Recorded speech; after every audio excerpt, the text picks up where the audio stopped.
number A on the agenda is it's like a Zoom item, so it is available on Zoom. There are instructions on how to get there. Number 2 is roll call. I can see that everyone is here except Rebecca. And also I have been notified that Brian Johnson has been named, is it alder of this area? Is that correct? And thus Mark Stoyer is no longer on this commission. So thank you, Mark, for everything you did for us. We appreciate that. Number C, items number C, do we have approval of the agenda? We have a motion to approve tonight's agenda to go forward. So moved. Second. Okay, all in favor? Aye. Aye. Aye. Any nays? Okay, the ayes have it. And then approval of the minutes from the previous meeting, from the January 19th meeting. Do we have a motion to approve those? So moved. Second. Okay, all in favor? Aye. Aye. Aye. Any nays? All right, the ayes have it. Item number E, regular business.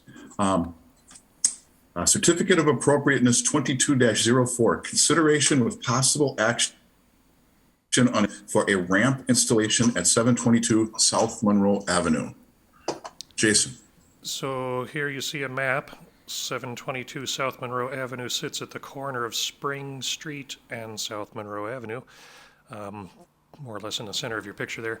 The COA is asking for a ramp either on the north side or on the south side, roughly speaking, the north side being towards the driveway, yes, towards the driveway, thank you, in the bottom right, or the south side being towards Spring Street. And so here you see 2 pictures of the same house. The ramp would connect to the porch at the first floor level.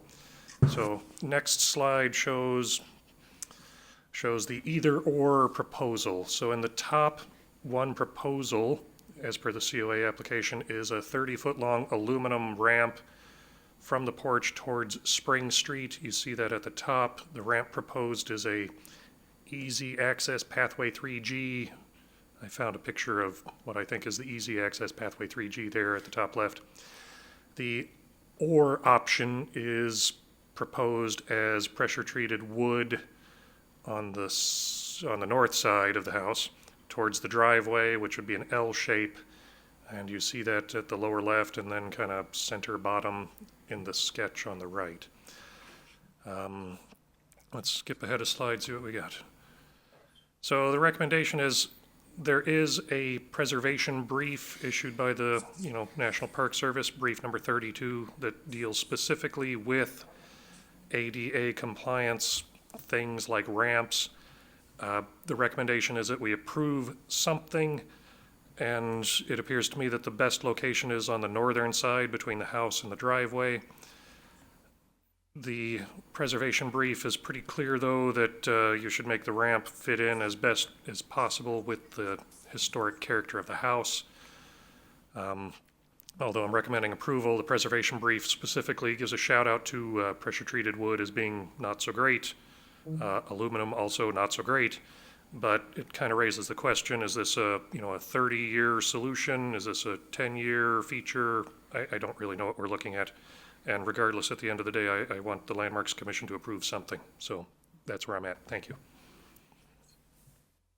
All right, team, should we open up the floor for discussion on this one? Do we have a motion to open up the floor, or do we want to discuss within here, or how do we want to do this? I would like to make a motion to open the floor specifically to find out if the applicant is in attendance, because I do have questions.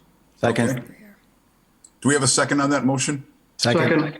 Okay, all in favor? Aye. Aye. Okay, any nays? Okay, let's open up the floor.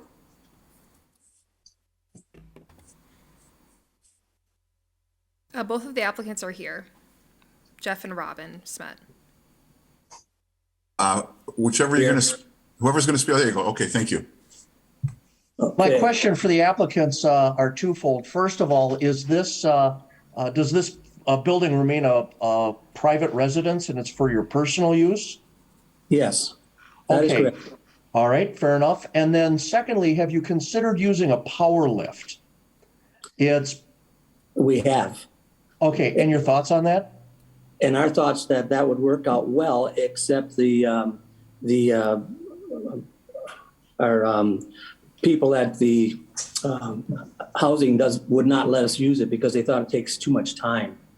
The state has investigated and thought that because of an ambulatory issue with one of our residents, that would take him too long to get down to ground level to evacuate in case of an emergency.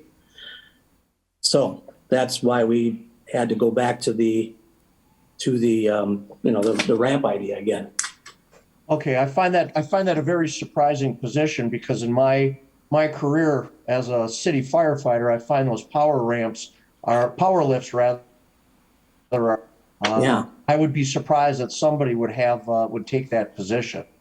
And in either Go case, ahead, Robin. either case, it's clearly necessary. But my thought was that the power lift would be less obtrusive and less impact on the historic integrity. We I have to agree. agree. We both Yep, agree. we Robin and I. agree. And we had tried. We thought that was a great alternative, but the state of Wisconsin disagrees. Just out of curiosity, you're saying the state's been involved. So is this a private residence or some type of CBRF? It's It an is adult an family. Yep, an adult family home that we reside in. It's one of the people that live with us.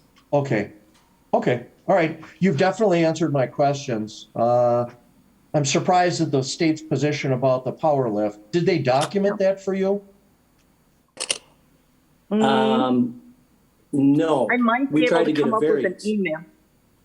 Yeah, I might be able to come up with an email that they gave to me in regard to that not being appropriate. It might be, maybe something we can chase down a little bit further. We just didn't want to spend any more time on it and decided to go with what we could get. They gave us 45 days from March 4th to have all of this installed. Well, there wasn't going to be any construction done on our property during the winter, so. Well, I think any of the three proposals are adequate, whether it's the aluminum ramp, the wooden ramp, or a power lift. I would suggest you do look to see if they can substantiate that position because Okay. those power lifts are out there. So it's not like you'd be the only person doing this. And again, I'm skeptical that they'd be prohibited from, say, a fire rescue or emergency position. But you definitely have answered my questions adequately, so thank you. Thank you for the question. I guess I have a question as well. I guess out of the two, the designs, the aluminum or the wood, which do you prefer? Wood. And I think aluminum would suit our needs because we're looking at a short period of time, perhaps 5 years at the most, maybe 3 years. It's easy to put up. It doesn't have to be painted, and it suits the needs. And the other option is that the state recommended treated lumber, which you're saying treated lumber isn't an issue, is a problem also. So cedar is so much more expensive if you're going to build with cedar and then paint it. Okay. And according to the recommendation, it was recommended that you be able to store the pieces of the porch in a safe place so that they could be reinstalled at a later date. Are you able to accommodate that? Yep, not Sure. a problem. Absolutely. If I could interject too, that preservation brief discusses things like ramps as though these ramps are a permanent feature, right? So they're looking for something that'll fit in with the historic context, recognizing that ramp should be there for 100 years or something. And that's why I kind of asked the question, what is the time frame on the ramp? Because if it is, a relatively short-term solution, then I don't see it as being a terribly important thing to, have painted wood or pretty spindles or that sort of thing. So. Right. Yeah. I agree because it's a short period of time and we would be even looking for a temporary permit if that was reasonable. Because we feel that 5 years maximum is what we would need it for. Fair enough. Is there a reason why the aluminum option is presented on the south side of the residence as opposed to on the north side? I think that's No. more a cost. That's the only reason, because we could get a straight 30-foot ramp at a reasonable cost. And if it's for a temporary reason, plus it's easy access for us on Spring Street. And that's the basic reason.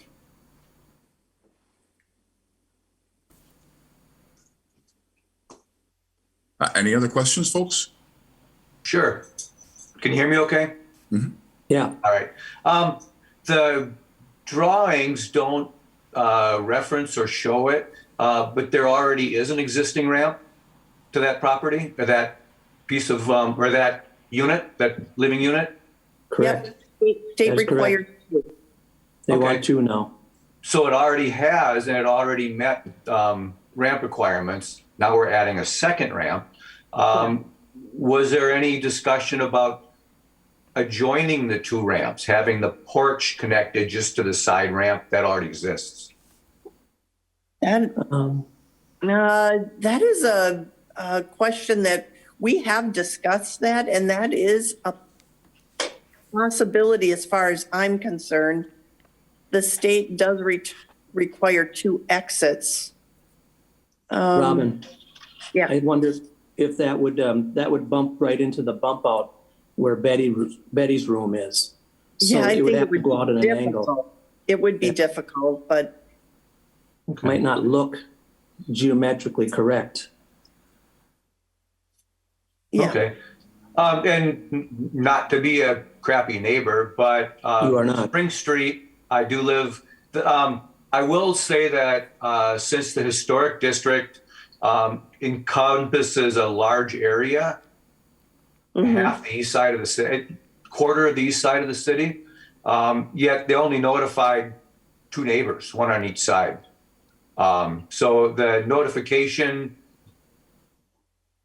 diameter, distance is really, really limited. You're not going to get much input if you just ask them who's trying to be polite anyway. Yeah. We don't have a problem if you disagree with it. That's fine. Right. So just as a general concept, I would say that I oppose Okay. that. Could you provide your name and address for the record, please? Sure. It's Brian Kean. My address is 515 Spring Street. Thank you. Spring Street's only a 1 block long street, so there's only 4 of us. Any other questions? And 2 of the 4 weren't notified. Okay. Are there any other questions here? Motion to I'll close the make a floor. motion to close the floor. I'll second that motion. All in favor? Aye. Aye. Any nays? Okay, let's close the floor and Thank go you. forward. Thank you.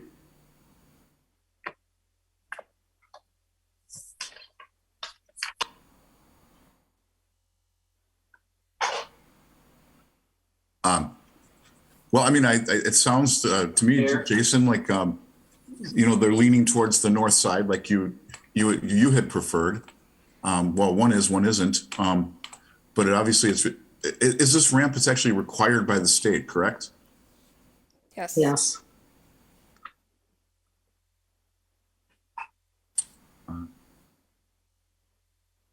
So I'm Yeah. going to present an opinion here. I think that the aluminum ramp solution, I would prefer from a historical nature.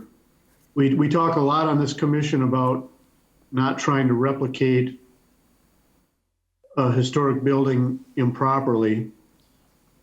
Too many times I see treated wood applications being utilized on these historic homes. We've had instances in the same neighborhood where we've had some problems with porch reconstruction out of the treated materials and the modern aesthetic materials.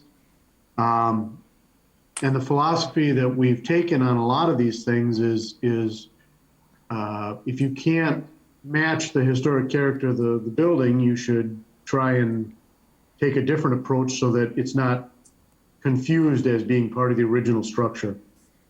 To me, the aluminum option is never going to be confused as part of this historic home. We're talking about this as a temporary thing. I think it's a lot easier to remove and take that out in the future. And I think for the residents, the property owners, I think it'll be a lot less maintenance over time, even if it is several years, as opposed to the treated lumber doesn't look good after a couple of years. So I'm personally in favor of the aluminum option. Would I you like to- agree. would- And I would you- think too, the aluminum one doesn't look as bulky as the wood. I agree also, Paul, and I guess my question to you is like, would you like to make a motion out of that?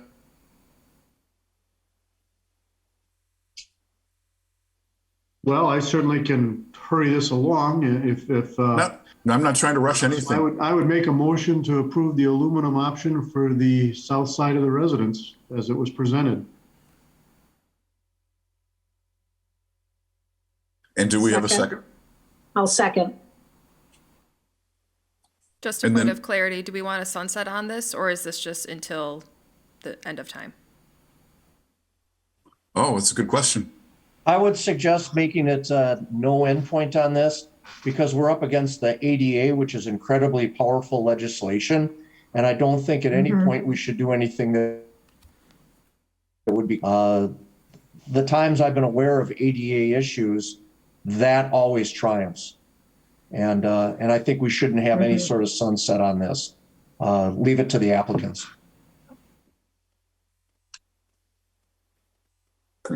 Okay.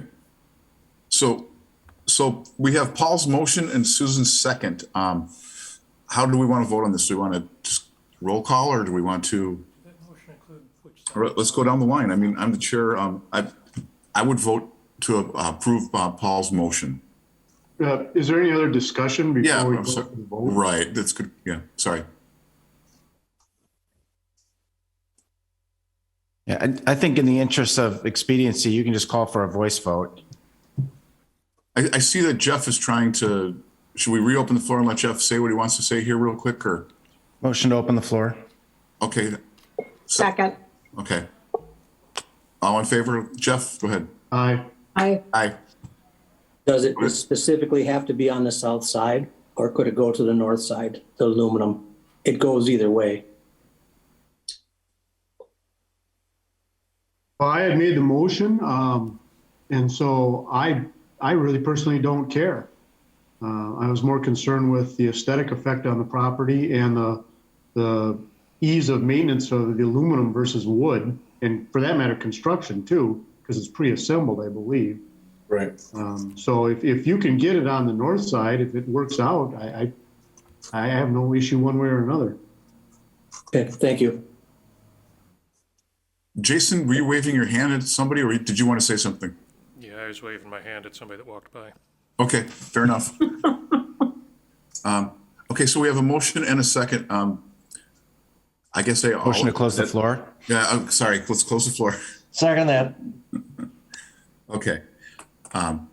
Floor is closed. All in favor? Aye. Aye. Aye. Are there anybody opposed? Is there anyone opposed? I have a question. Is that on the amended motion that it could go to either location? Or was the motion specific to a specific location? Gosh, I would leave that up to, well, Paul said he didn't care. I think that, well, that's a good question. The current motion is for Amended the south side motion. only, so he would have to make an amendment to his motion. Susan would have to affirm her second.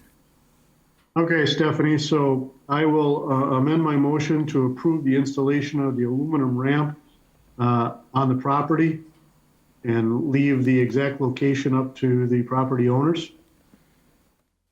Second. Okay, all in favor? Aye. Aye. Aye. Are there any nays? Okay, the ayes have it.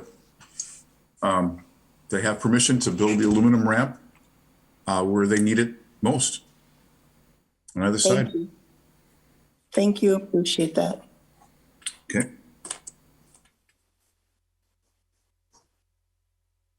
All right, next item, Certificate of Appropriateness 22-07, consideration with possible action on a design review for a mural located on 109 North Broadway. So 109 North Broadway is at the corner of North Broadway and Walnut, right? So here we see it. At the bottom right, you see the front and Walnut side facade. At the top left, we're really talking about this whitewashed wall behind the building tucked in on the alley. So the COA is proposing painting a mural on this wall. It may or may not look like this, but these are samples of the artist's work.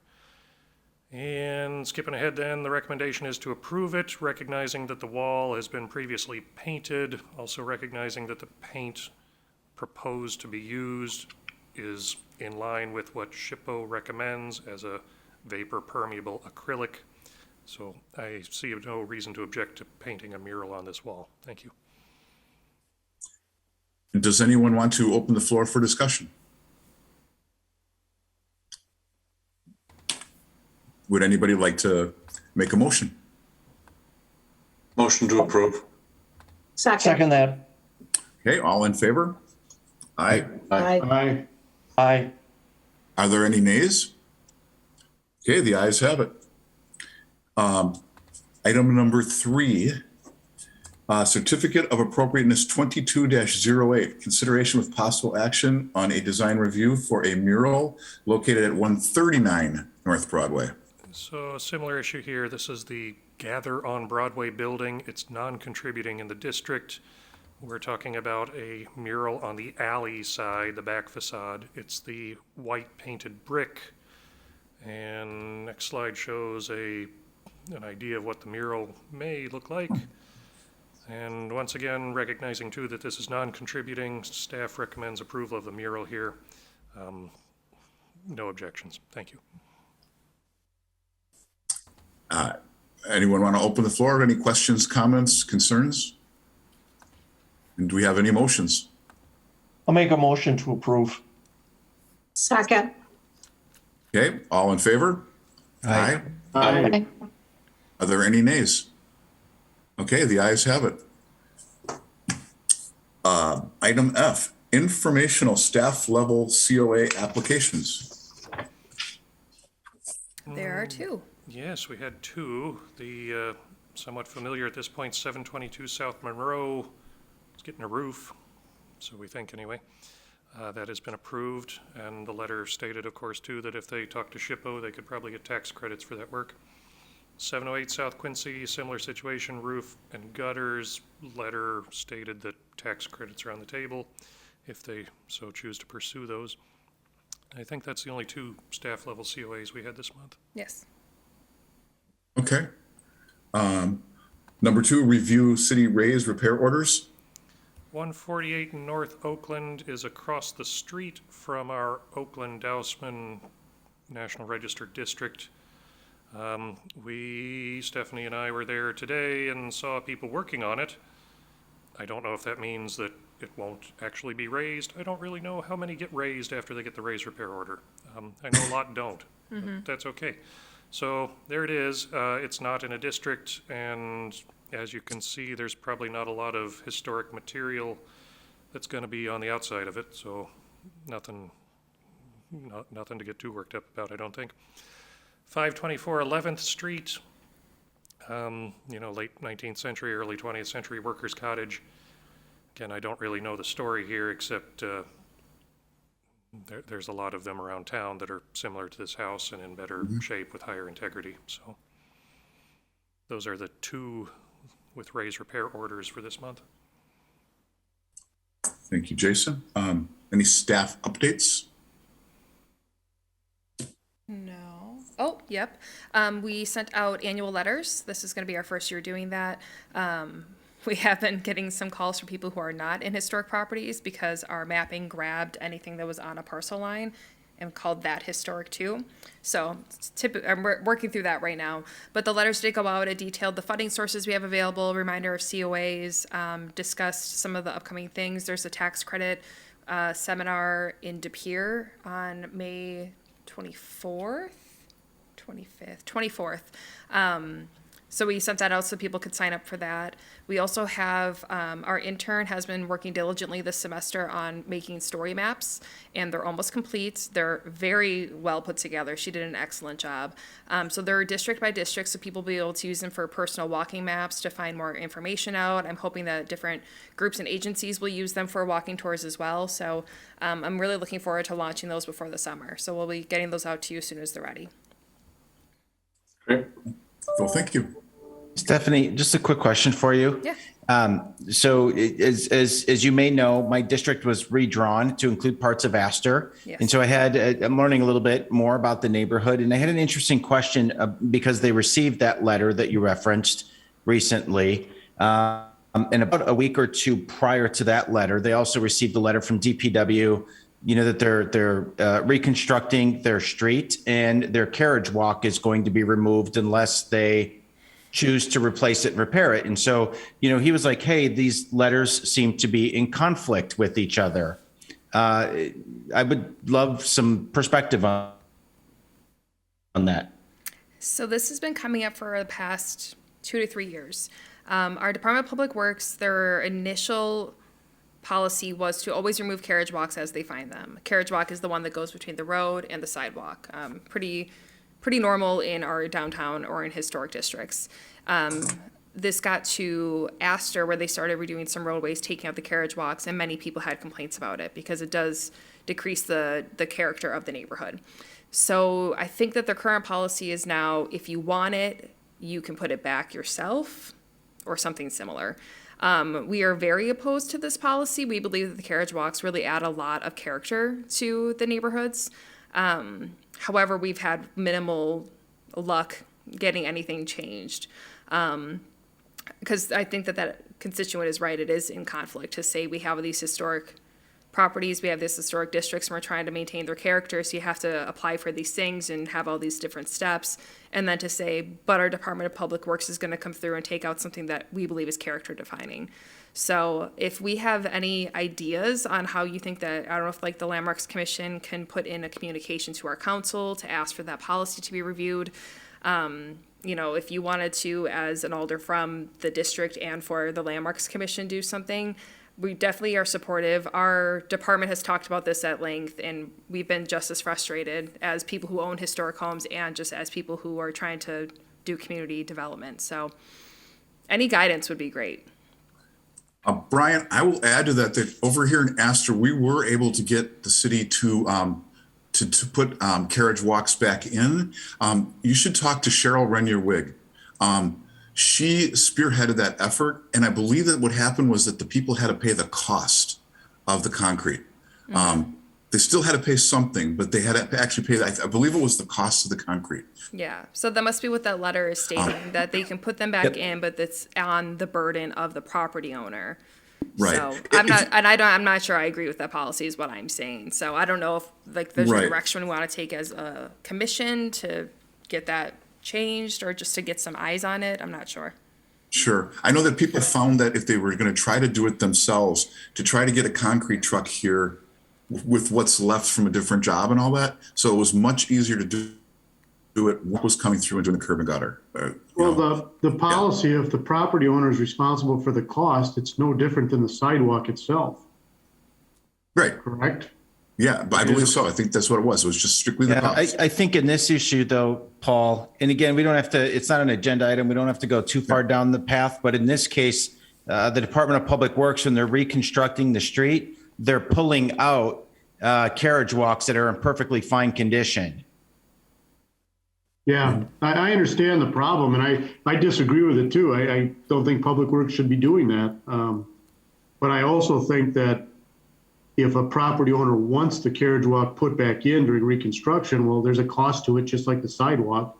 Mm-hmm. And so I don't think that's unfair. I think that the property owner is, responsible for it. I'm assuming that a carriage walk doesn't have to be maintained by a property owner like a sidewalk does? They do. So they have to be shoveled in the wintertime if you have one? If you're using it, it's not required. I mean, if you want to use it, you have to shovel it. No one else is going to do that. But it's not like the regular sidewalk where you have to have it shoveled for public access. It's not like that. But if you want it shoveled, you're doing the shoveling. So I think really what's the debate, I guess, would be whether or not it should be the default standard that when a street is resurfaced or reconstructed, and we pull out a carriage walk, that it automatically gets put back in as part of the reconstruction budget, as opposed to giving properties the owner or the option to do it at their own expense, which I'm sure many of them do not do. And that, to your point, Stephanie, is what erodes at the historical integrity of the neighborhood then. This also came up on when they redid parts of Mather. There are a ton of carriage walks in the neighborhood, and it's not protected, and it's not full of people.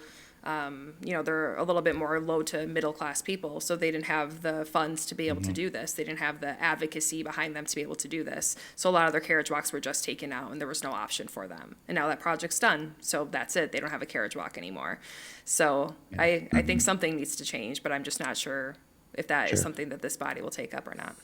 Yeah, I'll connect with you offline on this one, Stephanie. Again, it's not an agenda item, but since you brought up the letter, and I'm literally like, it's right here. Yep. I wanted to talk. I just thought I'd bring it up. So thank you Okay. for the perspective. Yeah, thank you.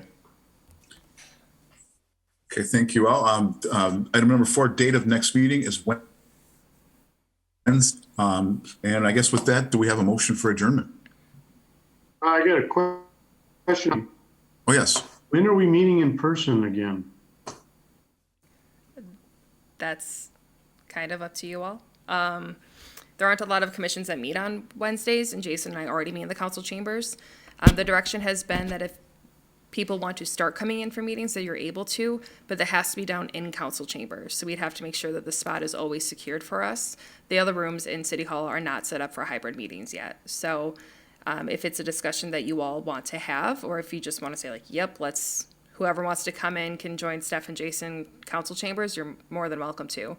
But then we would have to still have separate screens, like get back logged into Civic Clerk, do those sorts of things. So there will be some tech updates that we need to do as well. And maybe retraining, because I haven't used Civic Clerk in a while either. So should we put that as a discussion item for our next meeting?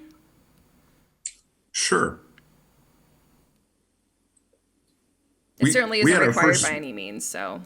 Yeah, we had our first neighborhood association meeting in person last night, so it was interesting. Excuse me, Monday night. So, yeah. Okay, that being said, so then Wednesday, May 18th, we already know one of the agenda items.